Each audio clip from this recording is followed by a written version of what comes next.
अस्सलामुअलैकुम अज़ीज़ तुलबा, welcome to active learners point. हम कर रहे हैं ब्रीच कोर्स।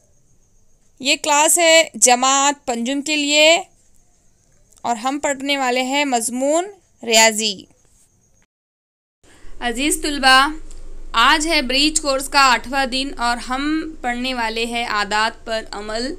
इस टॉपिक को अच्छे से समझेंगे और हम पढ़ेंगे 4 हिंसी अदद की खड़ी तरतीब में जमा। ये हम सीखेंगे। तो गुज़िश्ता साल यानी कि लास्ट ईयर हमने दिए हुए 2 अददों की खड़ी तरतीब में लिखकर जमा करना सीखी है। दोबारा ये तरीक़ा याद करके देखिए आप। मिसाल के तौर पर यहाँ पर आपको 745 में 578 जमा करना है और यहाँ इस तरह से जमा करना है। आपको इकाई में इकाई मिलाना है, दहाई में दहाई, सैकड़े में सैकड़ा, हज़ार में हज़ार, इस तरह से करना है। तो मैं यहाँ पर आपको एक जो है प्रॉब्लम सॉल्व करके बताती हूँ। यहाँ पर आपको क्या दिया हुआ है, 745, उसमें जमा करना है 578, इसे जमा करना है। अब यहाँ पे ये है 5 और 8 इकाई है, 4 और 7 क्या है, दहाई के मुकाम पर है और 7 और 5 सैकड़े के मुकाम पर है।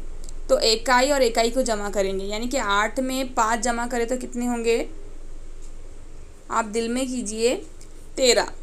अब देखिए यहाँ पर जवाब आया है 13 यानी कि 3 है इकाई और 1 है दहाई। तो 3 इकाई यहाँ लिख लेंगे हम और ये जो 1 दहाई है ये हो जाएगा, इसको हम दे देंगे दहाई के मुकाम पर, ये दहाई के मुकाम पर चले जाएगा, यानी कि हासिल का 1। इस 1 को क्या कहेंगे हम, हासिल का 1। अब ये 1 दहाई, 4 दहाई और 7 दहाई को जब हम जमा करेंगे तो क्या होगा, आप दिल में अपने जमा कीजिए। मैं आपको टाइम दे रही हूँ। 7 और 1 8, 8 में 4 मिलाने पर क्या होगा, 12। तो यहाँ पर जैसे 13 हुआ था वैसे 12 हो जाएगा। तो 12 दहाई है और 1 क्या है, सैकड़ा है ना। 12 है दहाई और 1 है सैकड़ा। तो 12 का जो 2 है हम यहाँ लिख देंगे और हासिल का 1 रख देंगे सैकड़े के मुकाम पर। 1 सैकड़ा, 7 सैकड़ा और 5 सैकड़े को हम जमा करेंगे तो क्या जवाब आएगा, आप दिल में जमा कीजिए। 7 और 1 8, 8 और 5 13, शाबाश। तो इसका जवाब आएगा 1323 या 1323, इस तरह से आप कह सकते हैं। तो उम्मीद करती हूँ आपको ये अच्छे से समझ में आ गया होगा और मैंने अच्छे से आपको समझाया। तो यहाँ पर वही दिया हुआ है आपको कि किस तरह से इकाई को इकाई में, दहाई को दहाई में और सैकड़े को सैकड़े में रख कर इस तरह से जमा करना है। तो उम्मीद करती हूँ आपको अच्छे से समझ में आया होगा। अब यहाँ पर आपको क्या समझ में आया है ये आप अपने बुक में टिक कीजिए।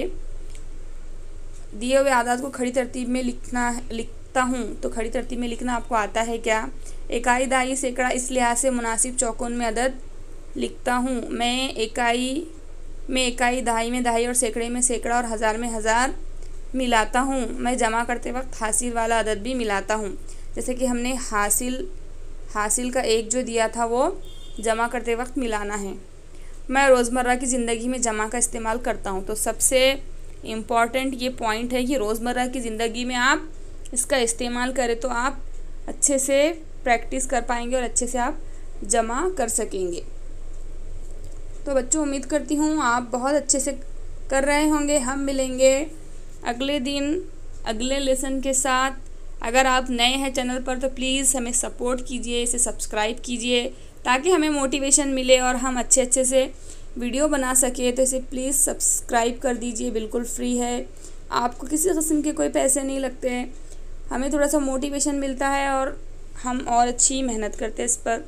और ज़्यादा से ज़्यादा आपके फ्रेंड्स के साथ शेयर कीजिए ताकि उन्हें भी मालूम हो सके। लाइक करना मत भूलिए और कमेंट करिए। और एक क्वेश्चन मैं यहाँ एक सवाल दे रही हूँ, आप उसे सॉल्व करके मुझे बताइए। 543 में 215 जमा करिए और बताइए इसका क्या जवाब है, कमेंट बॉक्स में कमेंट करके फ़ौरन मुझे बताइए, और इसमें हासिल का एक है या नहीं ये भी बताइए मुझे। चलिए मिलेंगे हम अगले वीडियो में, तब तक के लिए अल्लाह हाफिज़। Thanks for watching.